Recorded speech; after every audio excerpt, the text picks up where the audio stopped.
একদিকে যেমন অনেক ধারাবাহিক আমরা দেখতে পাই যে অনেক বছর ধরে সম্প্রচার হয়, তেমনি আবার অপরদিকে কিছু ধারাবাহিক মাত্র কয়েক মাসের মধ্যেই শেষ হয়ে যায়।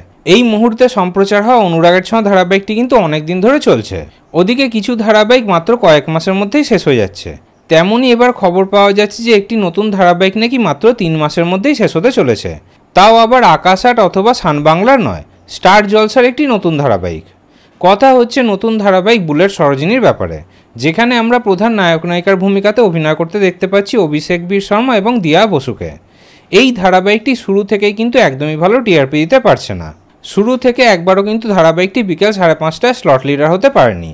ওই স্লটে সম্প্রচার হওয়া আনন্দী এবং কুসুম ধারাবাহিকটি কিন্তু প্রতি সপ্তাহে স্লট লিডার হয়েছে। সেই কারণে এবার খবর পাওয়া যাচ্ছে যে চ্যানেল নাকি এই ধারাবাহিকটিকে নিয়ে একটা বড় সিদ্ধান্ত নিয়েছে। অনেক জায়গা থেকেই খবর পাওয়া যাচ্ছে যে খুব শীঘ্রই হয়তো ধারাবাহিকটিকে বন্ধ করে দেওয়া হবে। তবে এই খবরও পাওয়া যাচ্ছে যে এক্ষুনি হয়তো ধারাবাহিকটিকে শেষ করা হবে না, হয়তো ধারাবাহিকের টাইম স্লট পাল্টে দেওয়া হবে, হয়তো ধারাবাহিকটিকে দুপুরের দিকে পাঠিয়ে দেওয়া হবে, অথবা অনেক রাতের দিকে পাঠিয়ে দেওয়া হবে, অথবা ধারাবাহিকটি আর কয়েকদিনের মধ্যে শেষও হয়ে যেতে পারে।